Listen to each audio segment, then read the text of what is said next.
कल हम लोगों ने कूलम्स लॉ पढ़ लिया था। कूलम्स लॉ करने के बाद कुछ की पॉइंट्स लिखे थे। की पॉइंट्स को बहुत अच्छे से जान लीजिएगा।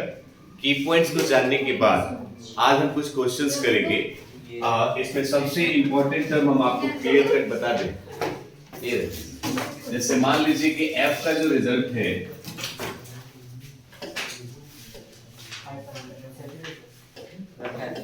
बैठे लोग, एफ का जो रिजल्ट है ए, वो यही ना फॉर्मूला था जी। ये जून कैसे होगा सर? ये खुद दिया ये वाला पैसा पड़ा था। F is equal to 1/4 pi epsilon naught Q1 Q2 pi में क्या था बाबू? इसमें ये वाला जो पैटर्न था ना, इसका जो वैल्यू था हम लोगों ने 9 और क्या लिखा था? ये सिर्फ इसका रिजल्ट, ये सिर्फ इसका रिजल्ट। आज जो हम बात करने वाले हैं वो है आपका एनसीईआरटी। सभी के पास बुक है ना? Yes sir. NCERT page number 46 होगा। एक्सरसाइज का 1.2 नंबर क्वेश्चन। ये क्वेश्चन करना है। एक काम करें, थोड़ा सा एक आदमी पढ़ेगा। इसको बताने से पहले एक चीज हम आपको और क्लियर कट बता दें कि हम लोगों ने 1 माइक्रो कूलम की वैल्यू याद रखनी है। माइनस का कितना? 6 कूलम। ऐसे ही 1 नैनो कूलम की बात करें तो 10 to power minus 1 pico coulomb की बात करें तो इसका वैल्यू हो जाएगा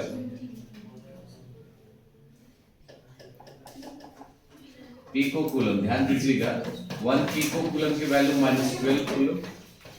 1 माइक्रो कूलम की वैल्यू हो जाएगी 10 टू पावर -12। ये वैल्यू पढ़ चुके हैं, ठीक है भाई। अब आप क्वेश्चन पढ़िए थोड़ा सा, कभी पढ़े तो force on a small sphere of charge 0.4 microcoulomb। बस कह रहा है कि इलेक्ट्रोस्टैटिक फोर्स है किसी स्फीयर पर। मान लीजिए हमारे पास, थोड़ा देख लीजिएगा, हमारे पास एक स्फीयर है जस्ट लाइक ये वाला, ठीक है ना बाबू? एक स्फीयर है, इस स्फीयर पर चार्ज हमने एज्यूम कर लिया कितना? Q1। और एक दूसरा स्फीयर हमने एज्यूम कर लिया, सपोज उस स्फीयर का नाम क्या रखा? दोनों के बीच का कुछ तो गैप होगा ना, उस गैप को अकॉर्डिंग टू थ्योरी हमने R एज्यूम कर लिया। अब क्वेश्चन के हिसाब से ऐसा कह रहा है कि इसमें जो Q1 है उसका रिजल्ट दिया हुआ है। कितना है बाबू? 0.4 म्यू। 0.4 micro coulomb. क्या पढ़ेंगे इसको? तो आप इसको पहले चेंज कर लीजिए। 0.4 माइक्रो का मतलब 10 टू पावर -6 कूलम। ये किसका वैल्यू हो गया? Q1 का वैल्यू चलेगा। फिर दूसरा स्फीयर Q2 का भी वैल्यू गिवन -0.8 माइक्रो को हम फिर से -6 कूलम लिख सकते हैं। दोनों चार्जेस के बीच का सेपरेशन कितना गिवन? 0.2। सेपरेशन नहीं दे रखा है इसमें। अब ये कह रहा है, थोड़ा सुन लीजिएगा। अब क्वेश्चन कह रहा है कि इन दोनों ही चार्जेस पर फोर्स लग रहा है, और वो फोर्स देखिएगा गाइस लगा है 0.2 न्यूटन। कितना लगा है? 0.2 तो कह रहा है कि बताइए कि उसके बीच का सेपरेशन कितना होगा। मींस हमें वैल्यू किसकी फाइंड करनी है भाई? R की वैल्यू फाइंड करनी है। थोड़ा समझिएगा, सिंपल फार्मूला हम लगा लेना, 1/4 pi epsilon naught Q1 Q2 pi में कितना? जैसा कि आपको पता है कि हमें R निकालना है, तो R को इस साइड से हम इस साइड लाएंगे और F को यहाँ रख देंगे। तो हमारे पास रिजल्ट हो जाएगा R² = 1/4 pi epsilon naught Q1 Q2 pi में कितना? F हो जाएगा। अब सबकी वैल्यू गिवन है, थोड़ा सा देखिएगा। 1/4 पाई एप्सिलॉन नॉट का वैल्यू कितना है? 9। चार्जेस कितने गिवन है हमारे पास? एक है 0.4 10 टू पावर -6 और एक वैल्यू है 0.8 × 10 टू पावर -6। माइनस में है चार्ज, ऑब्वियस सी बात है कि फोर्स का वैल्यू आपका लेने का और चीज हम मैग्नीट्यूड ले रहे हैं क्योंकि डिस्टेंस फाइंड कर रहे हैं। Distance never be negative, distance कभी भी नेगेटिव नहीं। तो हमें जो R लेकर के चल रहे हैं, सॉरी चार्ज Q2 लेके चलेंगे, उस माइनस को हम इग्नोर कर देंगे और फिर हमारे पास रिजल्ट कितना बचेगा बाबू? F का वैल्यू कितना है? 0.2। अब यहां से एक चीज हमें सीखने को मिलेगी, थोड़ा सा देखिएगा। अब इस पॉइंट को हटा दें तो ये पॉइंट हट जाएगा बाबू। 2 4 जा क्या हो जाएगा? और इस पॉइंट को हटाएंगे तो हम क्या लिख सकते हैं? 10 लिख सकते हैं। अब थोड़ा सा समझना है, ये 4 है ना, एक 2 5 से 10 हो जाएगा, 2 2 से कितना हो जाएगा 4। अब कितना हमारे पास बचेगा? देखिए, एक 9 बचा, 4 बचा और 2 बचा, तो 9 चौका 36 दूनी 72 हो गया ना, तो यहाँ 72 हो गया। और नीचे कितना हमारे पास 5 है, मल्टीप्लाई 9 और ये 6 6 12 ना हो गया, तो माइनस का 6 माइनस का 6 माइनस का 12 अब प्लस का 9 कितना हो सकता है? माइनस का कितना? अब 72/5 इसको सॉल्व करें बाबू, कितना आ सकता है? 14 पॉइंट कितना है, और 10 का पावर कितना हो गया? माइनस का 3 ना, माइनस का 3 हो गया। अब एक काम और किया जा सकता है, इसको राइट साइड हम शिफ्ट कर दें तो 144 10 का पावर माइनस का 4 हो सकता है, हो सकता है कि नहीं? हमें एक्चुअली चाहिए क्या बाबू? r चाहिए, तो यहाँ r लिख देंगे तो स्क्वायर पर रूट चढ़ जाएगा, तो 144 10 का पावर माइनस का 4 आसान हो गया ना, तो 144 का 12 हो जाएगा, अब -4 का -2 हो जाएगा, तो r का वैल्यू इतना मीटर लिख दीजिए, और नहीं तो आप 0.12 मीटर भी लिख सकते हैं। आई बात समझ? तो ये हमारे पास पहला सवाल हो गया। ये बी नंबर क्वेश्चन क्या कह रहा है ये भी जान लीजिए।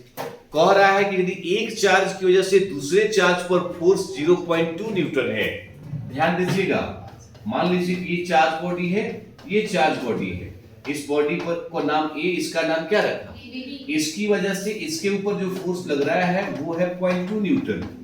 तो अब सवाल कह रहा है कि आप हमको बताएं दूसरे बॉडी की वजह से पहले पर कितना फोर्स आएगा।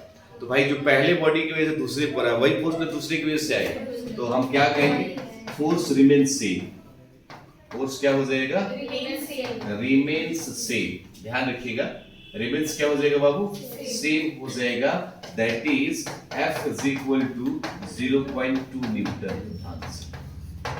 आई होप समझ में आ गया, क्लियर है? तो इसको एक बार आप लिख लीजिए, फिर हम बात करते हैं।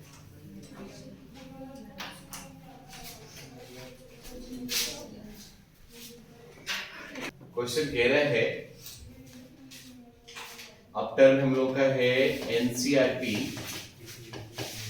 फिर से पेज नंबर गाइस 46 और एक्सरसाइज का फिर से आपका वही 1.1 हो जाएगा।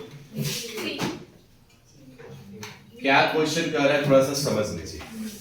क्वेश्चन ने दो बातें कही हैं, हेलो, क्वेश्चन ने दो बातें कही हैं, इस चीज को समझिए। क्वेश्चन ने कहा है कि हमारे पास एक रेशियो है, क्या है?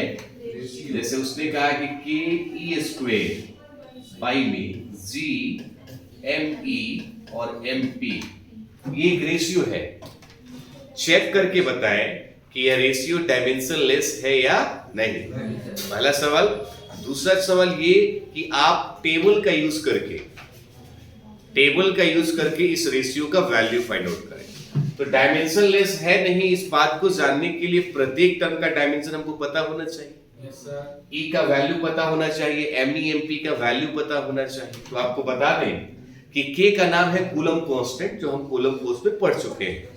E का मतलब होता है charge on an electron, G का मतलब होता है यूनिवर्सल ग्रेविटेशनल कांस्टेंट, Me का मतलब होता है मास ऑफ इलेक्ट्रॉन, MP का मतलब मास ऑफ प्रोटॉन।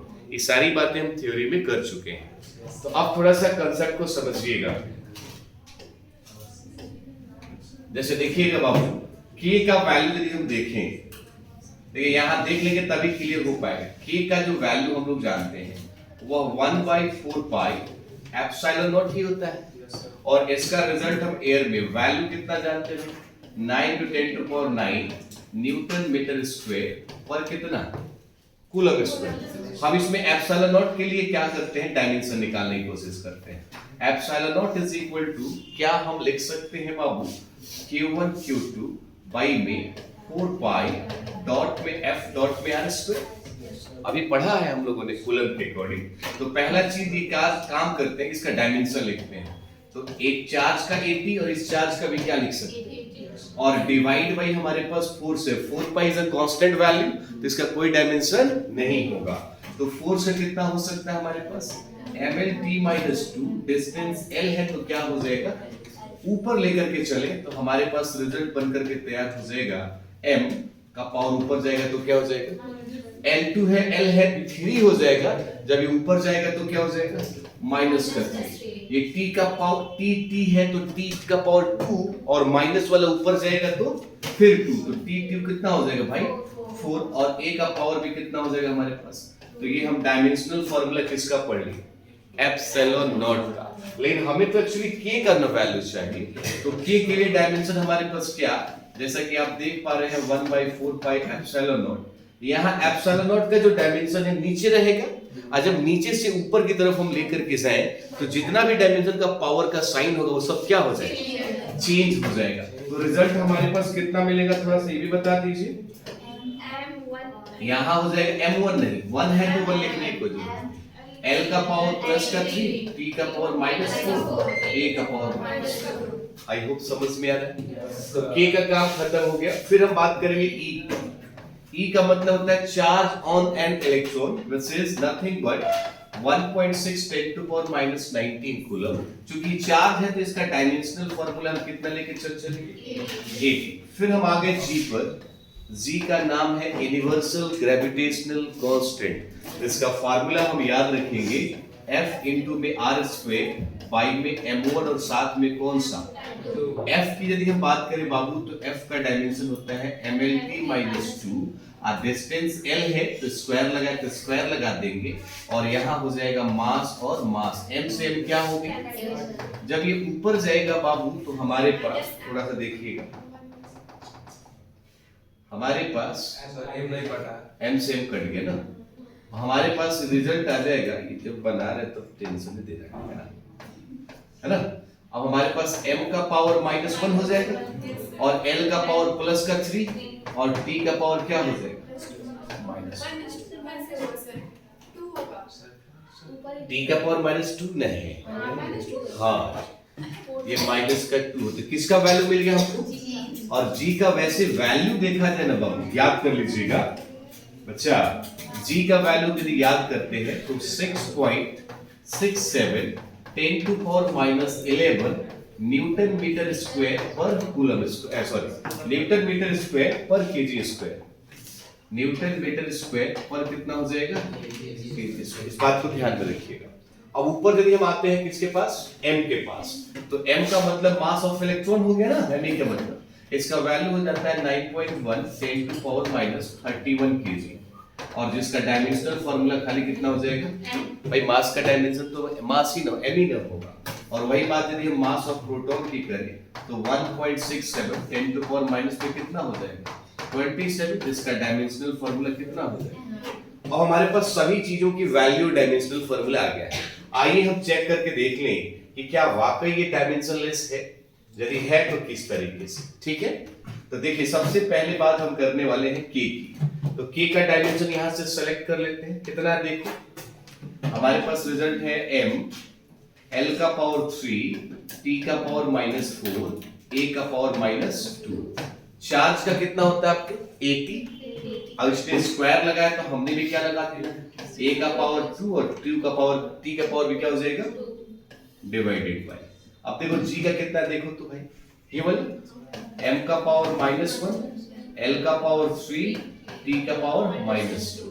मास दिया है MEMP का, तो m और साथ में क्या लगा देंगे। अब देखिए काटने वाली बात आती है, समझ के काटिएगा चीजें। यहाँ पर देखो कैसे कटता है, -m से +m खत्म, एक m से एक m यहां से भी खत्म, L3 से L3 गया, और देखिए ध्यान से देखिएगा -2 +2 यहां से, ये -2 है ना बाबू t का, जब ये ऊपर जाएगा तो +2, अब +2 ऑलरेडी है तो +4, और t ऑलरेडी -4, ये सब एक दूसरे से क्या हो जाएगा। तो आपको पता है कि इसको हम लिख सकते हैं m0 l0 t0 a0 which is nothing but you can say dimensionless। Proof हुआ कि नहीं हुआ, एक बात तो प्रूफ हो गया। लेकिन अब दूसरा सवाल ये कह रहा है कि इन सबको जानने के बाद आप हमें इसका वैल्यू बताएं। तो देखिए बाबू वैल्यू के लिए क्या करेंगे, सुनिएगा ध्यान से। वैल्यू के लिए हम क्या करेंगे, जैसे कि आप जो रिक्वायर्ड रेशियो है, रिक्वायर्ड जो रेशियो है वो है हमारे पास के ई स्क्वेयर बाई में जी ऑफ एम ई इंटू में कितना एम पी। अब सबका वैल्यू आपको पता होना चाहिए। जैसे k का वैल्यू है 9 इंटू 10 टू पावर 9, इसका वैल्यू है 1.6 इंटू 10 टू पावर माइनस 19 का क्या कर देंगे whole square divide by z का वैल्यू आपको पता है, सब कुछ इधर लिखा है आपने 6.67 10 to power minus 11। Mass of electron की बात करें तो 9.1 10 टू पावर माइनस 31। एमपी की बात करें तो 1.67 10 टू पावर माइनस में कितना बाबू। अब आपको पता है ना कि इसका वैल्यू कभी चेंज होने वाला नहीं है, तो आपको ज्यादा टेंशन लेने की जरूरत नहीं है। इसका कंसेप्ट आपको समझा दे रहे हैं। जब इसको सॉल्व करेंगे ना तो इसका रिजल्ट डायरेक्ट याद रखिए। जानते हैं कितना 2.4 10 टू पावर 39 10 टू पावर कितना। अब ज्यादा इधर उधर की बात करने की कोई जरूरत नहीं, डायरेक्ट कंसेप्ट यूज करिए। कभी चीज बदलने वाला है क्या, नहीं ना। तो final this is your answer. तो पहला चेक हो गया कि डायमेंशनलेस है, समझ रहे हैं। पहली बात तो आपने चेक कर ली कि डायमेंशनलेस है, और दूसरी बात आपने बता दी कि कहीं ना कहीं क्या है ये, इसका वैल्यू इतना है। आई होप समझ में आया होगा। तो एनसीईआरटी पेज नंबर 46 का एक्सरसाइज का 1.3 नंबर क्वेश्चन। आप थोड़ा सा इसको लिख लीजिए, देखिएगा ध्यान से। जो सीट जो हमने दे रखा है आपको,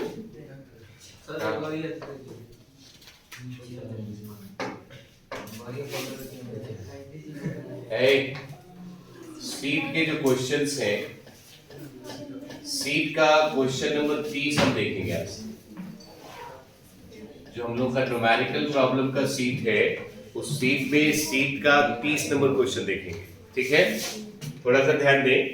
क्वेश्चन ऐसा बोला है कि हमारे पास दो चार्जेस हैं। कितने चार्जेस हैं?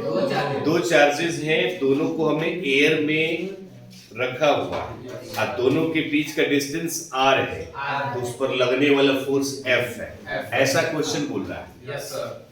अब सवाल ये है कि फिर कह रहा है कि यदि उन्हीं चार्जेस को, उन्हीं सेपरेशन को हम किसी मीडियम में रखें और उसकी परमिटिविटी जो है क्या मान लें, तो आप हमें ये बताएं। इसको ही नहीं पढ़ते हैं, परमिटिविटी पढ़ते हैं। तो आप बताएं कि जो हमारा नया फोर्स होगा परमिटिविटी के टर्म में किस तरह से होगा। तो इसमें ऑप्शन दिया है, थोड़ा सा ऑप्शन एक बार बोलेंगे। पहला ऑप्शन थोड़ा बहुत ध्यान दें। ऑप्शन पहला कह रहा है कि epsilon naught by epsilon F हो गया। बी नंबर ऑप्शन क्या बोला है? एप्सिलॉन बाय एप्सिलॉन नॉट साथ में एफ। सी का रिजल्ट एप्सिलॉन नॉट और एफ एप्सिलॉन तीनों multiply epsilon naught epsilon R F दे यहाँ, और डी ऑप्शन में क्या दे रखा है? F by epsilon naught by epsilon F by में एप्सिलॉन नॉट, फिर से एप्सिलॉन परमिटिविटी ना। तो एक बार फिर से क्वेश्चन को हम रिपीट कर रहे हैं, थोड़ा सा देखिए। पहली दफा क्वेश्चन ऐसा कह रहा है कि कितने चार्जेस हमारे हैं? दो चार्जेस हैं। दोनों चार्जेस को किस फिक्स सेपरेशन में हमने रखा है, एयर में रखा है। उस पर लगने वाला फोर्स क्या बोला उसने? एफ। तो थोड़ा ध्यान से देखिए। इसमें हम स्टेप फर्स्ट की बात करेंगे, क्वेश्चन को समझिएगा। स्टेप फर्स्ट में कहता है कि जो एयर की बात कर रहा है उसे आप एफ भी मान सकते हो और क्वेश्चन के मुताबिक एफ मानो, और फॉर्मूले के हिसाब से देखें तो हमारा फॉर्मूला हो जाएगा 1/4 pi epsilon naught Q1 Q2 by में कितना हो जाएगा, कोई दिक्कत नहीं। ये हम बात एयर के लिए कर रहे हैं। और स्टेप 2 में क्वेश्चन कह रहा है कि फॉर मीडियम, किसकी बात कर रहे बाबू? यदि यही टर्म हम मीडियम की बात करें तो एफ नहीं बोलेंगे, क्या बोलेंगे? FM। फॉर्मूला हमारे पास होगा 1/4 पाई एप्सिलॉन नॉट और एप्सिलॉन आर। यस और नो? देखिए मीडियम में अलग अलग होता है इसका वैल्यू, एयर में 1 होता है। तो रिजल्ट Q1 Q2 बाई में कितना हो जाएगा? अब यहाँ पे एक पते की बात याद कर लेनी है कि हम लोगों ने पढ़ा है कि epsilon r is equal to epsilon by epsilon naught होता है। यस और नो? और ये वाली जो वैल्यू है बाबू, ये वाली इसके अंदर पुट कर देनी है। तो हमारे पास FM का जो रिजल्ट आएगा, थोड़ा सा देखिएगा, इसका वैल्यू FM का, तो 1/4 एप्सिलॉन नॉट, और ये एप्सिलॉन r है, इसका वैल्यू पुट करें एप्सिलॉन, और ये ऊपर चला जाएगा, तो मल्टीप्लाई बाई कितना एप्सिलॉन, इनटू में हो जाएगा बाबू Q1 Q2 बाई में r²। थोड़ा सा सावधानी बरतिए, एप्सिलॉन नॉट बाई में एप्सिलॉन आएगा, और ब्रैकेट के अंदर जो चीज हम लिख रहे हैं इसको थोड़ा ध्यान से देखिएगा, 1/4 epsilon naught Q1 Q2 by में कितना, समझ में आ रहा है कि नहीं? तो ये हमारे पास FM का रिजल्ट हो गया, लेकिन थोड़ा ध्यान से हम यदि देखें बाबू, तो ये वाला पैटर्न ठीक लग रहा है हम लोग, ये वाला पैटर्न तो ठीक लग रहा है, तो यहां आ जाएगा एप्सिलॉन नॉट बाई एप्सिलॉन, और इसको इसका रिजल्ट ध्यान से देखिए, और ये देखिए सेम लग रहा है क्या? तो यहाँ पर क्या आ जाएगा हमारे पास, F का रिजल्ट आ जाएगा, यस और नो, और ऐसा ऑप्शन में कौन सा result, so part A is the correct, yes no, तो option A is the correct. तो आप वहां से आप मैच कर लीजिए, बोलिए वाले, थोड़ा सा इसको लिख लीजिए। क्वेश्चन नंबर कौन सा है, एक बार चेक कर लीजिए, क्वेश्चन